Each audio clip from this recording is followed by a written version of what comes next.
नमस्कार welcome to Riyas corner. आज के आबारो हाजिर हो गेছি নতুন একটা রেসিপি নিয়ে। আজকে আমি বানাবো প্লাম কেক।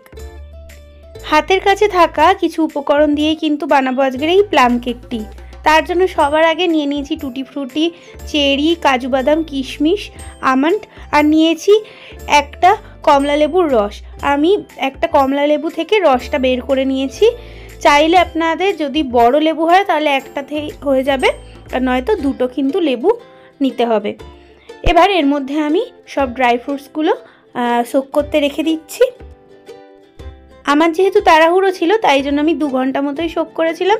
আপনারা চাইলে এটাকে ওভারনাইট কিন্তু সোক করতে পারেন। এছাড়াও চাইলে আপনারা রামের মধ্যেও কিন্তু এটাকে সোক করতে পারেন। ড্রাই ফ্রুটসগুলো 2 ঘন্টার জন্য রেখে দিলাম। এবার একটা ফ্রাইং প্যান বসিয়ে নিয়েছি, ওর মধ্যে দিয়ে দিলাম হাফ কাপ চিনি। চিনিটাকে আমি মেল্ট হতে বসিয়ে দিলাম। কিছুক্ষণ নাড়াচাড়া করার পর এর মধ্যে আমি দিয়ে দিচ্ছি সামান্য জল, দিয়ে একদম হাই ফ্লেমে কিন্তু এটাকে ভালোভাবে চিনিটাকে মেল্ট করে নেব। এখানে আমি চিনিটাকে মেল্ট করে নিচ্ছি, বেশ অনেকক্ষণই কিন্তু সময় লাগবে। দেখুন এখানে কিন্তু ক্যারামেলটা আমার রেডি হয়ে গেছে। এই ক্যারামেলটার জন্য কিন্তু কেকের কালার ভীষণই সুন্দর আসবে।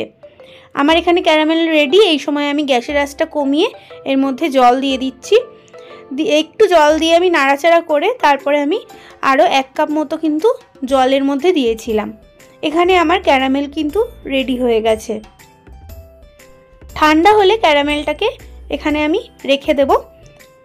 এবার একটা পাত্রের মধ্যে আমি নিয়ে নিচ্ছি 1 কাপ চিনি, দারচিনি নিয়ে নিয়েছি এখানে কটা, এছাড়াও নিয়ে নিয়েছি এলাচ, ছোট এলাচ দিয়েছি, আর দিয়ে দিচ্ছি এবার একটা হাফ জায়ফল।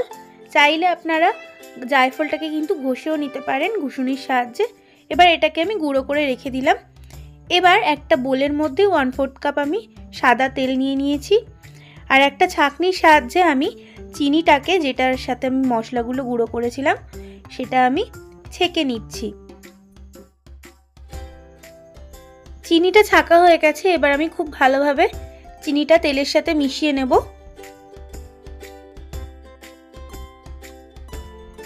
চিনিটা মেশাতে মেশাতে খুব স্মুথ একটা ব্যাটার কিন্তু রেডি হয়ে যাবে। দেখুন এখানে আমি একটা স্মুথ ব্যাটার রেডি করে নিচ্ছি তেল আর চিনিটা মিশিয়ে। এবার আবারও ছাঁকনিটার সাহায্যে আমি দিয়ে দিলাম 1 কাপ ময়দা, হাফ টিস্পুন দিয়ে দিলাম বেকিং সোডা, 1 টিস্পুন দিয়ে দিলাম বেকিং পাউডার।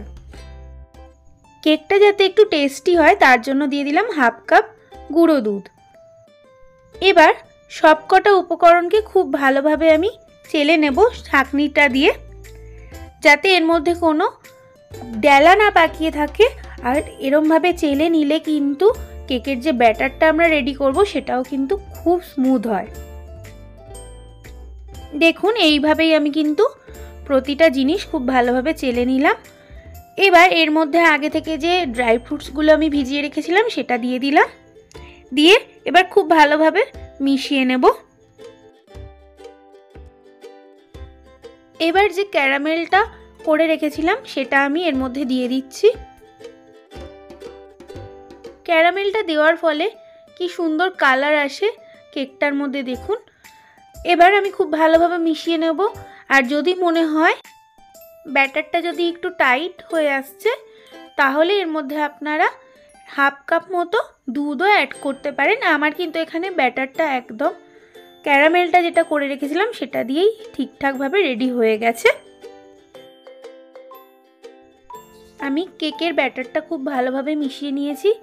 এবার এর মধ্যে আমি দিয়ে দেব ভ্যানিলা এসেন্স। আমি এখানে হাফ টিস্পুন ভ্যানিলা এসেন্স দিয়ে দিলাম। এতে কিন্তু গন্ধটা খুব ভালো আসবে কেকের।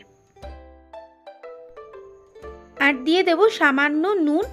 এতে কিন্তু কেকের টেস্টটাও খুব ভালোভাবে ব্যালেন্স হবে। এরমভাবেই আমি অনেক রকম কেকের রেসিপি কিন্তু দেখিয়েছি আপনাদের ভিডিওর মাধ্যমে। চাইলে আপনারা আমার ইউটিউবের চ্যানেল থেকে আপনারা সব রেসিপিগুলো কিন্তু ফলো করতে পারেন। এছাড়াও যদি ফেসবুক থেকে ভিডিওটি দেখে থাকেন অবশ্যই পেজটি আমার লাইক করে দেবেন, আর ইউটিউব থেকে দেখলে অবশ্যই সাবস্ক্রাইব করতে ভুলবেন না। তো দেখুন আমার কেকের ব্যাটারটা কিন্তু রেডি হয়ে গেছে, আর দেখুন কতটা স্মুথ হয়েছে ব্যাটারটা। এবার আমি একটা কেকের টিন নিয়ে নিয়েছি, ছোট যেই টিনটা হয় সেই 6 ইঞ্চির টিনটা নিয়েছি। আর এর মধ্যে বাটার পেপার আগে থেকেই আমি তেল দিয়ে লাগিয়ে রেখেছি। এবার এর মধ্যে ব্যাটারটা ঢেলে দিলাম। ঢেলে দেওয়ার পর খুব ভালোভাবে ট্যাপ করে নিচ্ছি। এবার এর মধ্যে দিয়ে দেবো কিছু ড্রাই ফ্রুটস। আমি খুব ভালোভাবে সাজিয়ে নিয়েছি। আমার কেকের ব্যাটার কিন্তু পুরো রেডি। আগে থেকেই আমি একটা কড়াইকে গরম করে রেখেছিলাম, আগে থেকে 5 মিনিট মতো ঢাকা দিয়ে কম আঁচে গরম করে রেখেছি। এর মধ্যে আমি কেক টিনটা খুব আলতোভাবে বসিয়ে দিলাম। আমি 50 মিনিট মতো বেক করেছি গ্যাসের মধ্যে। আর দেখুন আমার কেকটা কিন্তু 50 মিনিট বাদে একদম রেডি হয়ে গেছে। আর ওপরে কালারটাও কিন্তু দারুণ এসছে। আপনারাও কিন্তু এইভাবেই বাড়িতে প্লাম কেক রেডি করতে পারেন আর সবাইকে কিন্তু করে খাওয়াতে পারেন। আর যদি ভালো লাগে কেকটা অবশ্যই লাইক, কমেন্ট আর শেয়ার করতে ভুলবেন না।